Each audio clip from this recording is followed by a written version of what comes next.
ঘৰখনত তিনিজনীকৈ বোৱাৰী থকাৰ পিছতো তুমি এনেকে চাহ খুজি খাবলগীয়া হৈছে যে? এই ইহঁত কিবা কামত ব্যস্ত হৈ আছে চাগে। একো নহয়, যা তই বনাই দে। সুন্দাৰ বৌ আৰু ডাঙৰ দাৰ বৌৰ কথা বাৰু বুজি পালো, কিন্তু নতুনজনী তাই কিহত ব্যস্ত?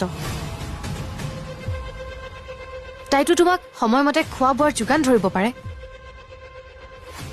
ৰুমটোতে সোমাই কি যে কৰি থাকে নহয়, একো কামেই নকৰে। অহাৰ পৰা দেখিহে আছো মই। ৰবা, মই চাহ একাপ বনাই আনো।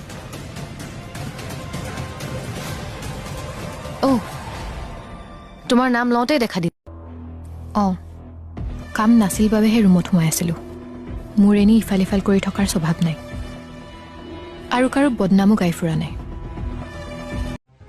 ঘৰখনত তিনিজনীকৈ বোৱাৰী থকাৰ পিছতো